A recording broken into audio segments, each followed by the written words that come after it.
आज प्रधानमंत्री मोदी ने तीनों सेना प्रमुखों से अलग अलग करीब 30 मिनट की मुलाकात की है। मौजूदा हालात और अग्निपथ योजना के तहत तीनों सेना की तरफ से की गई कार्रवाइयों पर जानकारी ली। आखिर में तय हुआ कि सरकार अग्निवीर योजना की राह पर आगे बढ़ेगी। अग्निपथ पर आक्रोश के बीच सरकार ने फिर से साफ कर दिया कि योजना वापस नहीं होगी। दलील है कि दुश्मनों से लगातार बदलती चुनौतियों के बीच सेना को बदलना ही होगा। वो देश जिसकी सबसे यंग पॉपुलेशन है, उसकी एक ओल्डेस्ट आर्मी है।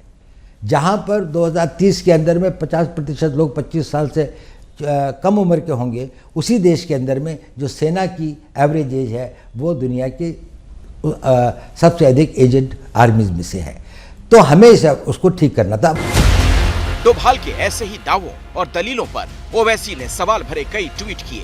आरोप लगाया कि अग्निपथ योजना देश के भविष्य के साथ खिलवाड़ है। अब भी हम अपील कर रहे, डिमांड कर रहे नरेंद्र मोदी गवर्नमेंट से कि आप इस स्कीम को वापस लीजिए फौरन। देश की सुरक्षा से, देश की सालिमियत से आप मत खेलिए। आप इन नौजवानों को जो अपनी जिंदगी, अपनी जवानी देश पर कुर्बान करना चाह रहे हैं, उनकी जिंदगी का मजाक उड़ाया आपने।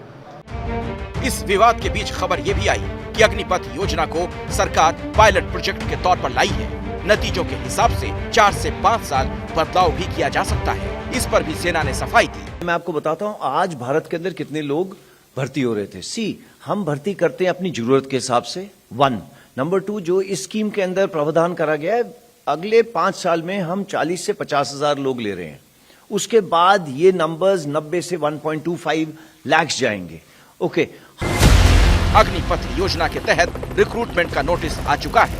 90 दिनों के भीतर भर्ती शुरू हो जाएगी। बात राष्ट्रपति चुनाव की कर लेते हैं। करीब 17 विपक्षी दलों ने आज बीजेपी के बागी नेता यशवंत सिन्हा को अपना संयुक्त उम्मीदवार घोषित कर दिया।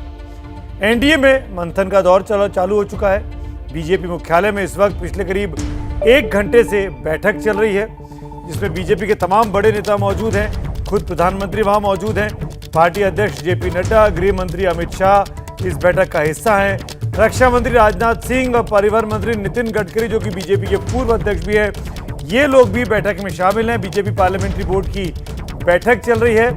मुमकिन है कि आज भारतीय जनता पार्टी भी अपने राष्ट्रपति उम्मीदवार के नाम की घोषणा कर दे।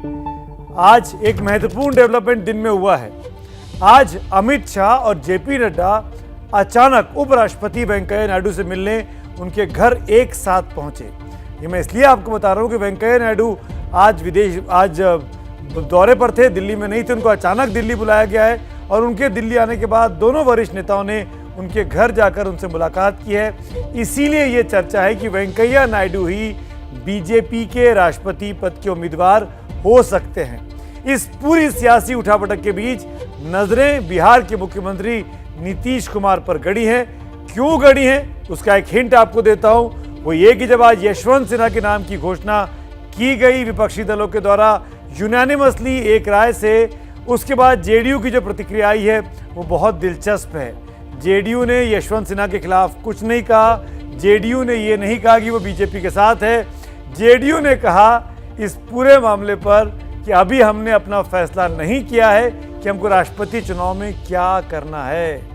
इसीलिए नीतीश पर निगाहें हैं। महाराष्ट्र में चुनावी सियासी उठापटक जो चल रही है, उसका असर भी राष्ट्रपति चुनावों पर साफ तौर पर देखने को मिलेगा। तो नीतीश कुमार, महाराष्ट्र की राजनीति और राष्ट्रपति चुनाव की उठापटक, ये तीनों घटनाक्रम आपस में जुड़े हुए हैं। देखिए खास रिपोर्ट।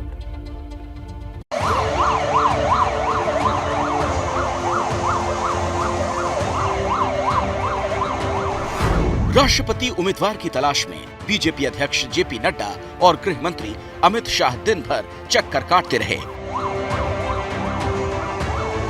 कभी इस ठौर तो कभी उस ठौर। आखिर में काफिला उपराष्ट्रपति वेंकैया नायडू के घर पहुंचा। गुफ्तगू का दौर खत्म हुआ ही था कि इसी दिल्ली में बैठकर विपक्ष ने अपने उम्मीदवार का नाम घोषित कर दिया। We are happy to announce that we have unanimously chosen Shri Yashwant Sinha as the common candidate of the opposition parties for the presidential election. Yashwant Sinha का नाम आगे बढ़ाकर विपक्ष ने बड़ा दांव खेल दिया है और धर्म संकट में जेडीयू पड़ गई। तय नीतीश कुमार को करना है कि इस बार जाएं या उस बार, क्योंकि पिछले राष्ट्रपति चुनाव में नीतीश ने आरजेडी के साथ गठबंधन धर्म को दरकिनार करते हुए एनडीए उम्मीदवार रामनाथ कोविंद का समर्थन किया था। दलील थी कि कोविंद बिहार के राज्यपाल थे और अब नीतीश एनडीए गठबंधन का हिस्सा हैं और यशवंत सिन्हा बिहार के मूल निवासी। तो सवाल ये कि क्या नीतीश का वोट यशवंत को जाएगा? क्या वो फिर से बिहार के नाम पर गठबंधन धर्म तोड़ेंगे? राष्ट्रपति पद के चुनाव जैसे जैसे करीब आ रहे हैं, जेडीयू और बीजेपी के गठबंधन का भविष्य भी अब सवालों के घेरे में आ गया है। नीतीश कुमार अगर विपक्ष के उम्मीदवार को समर्थन देते हैं तो इससे यह तय हो जाएगा कि आने वाले दिनों में गठबंधन रहेगा या नहीं।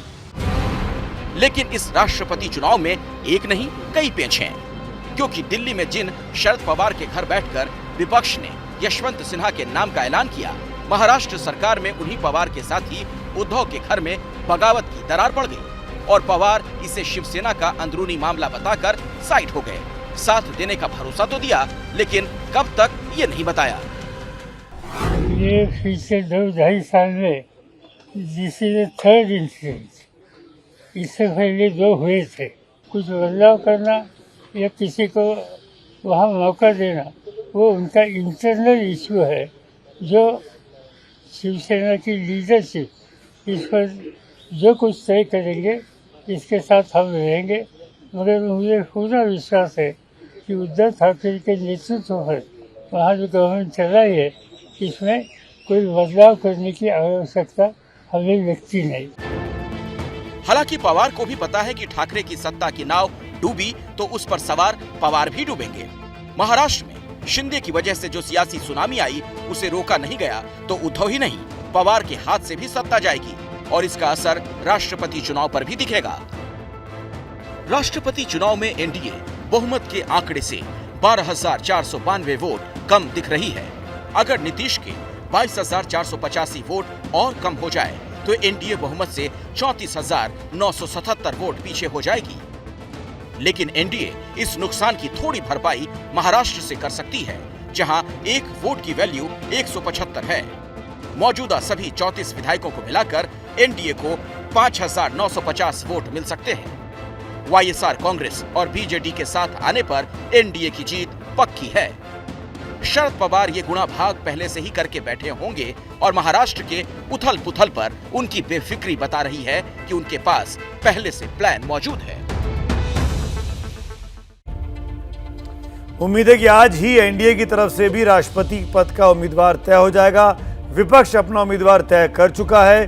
बीजेपी के पूर्व नेता, पूर्व केंद्रीय मंत्री यशवंत सिन्हा विपक्ष के उम्मीदवार बना दिए गए हैं। औपचारिक तौर पर घोषणा हो गई है। जो वोटों का समीकरण है, उसमें इस बार राष्ट्रपति का चुनाव कांटे की लड़ाई लग रहा है।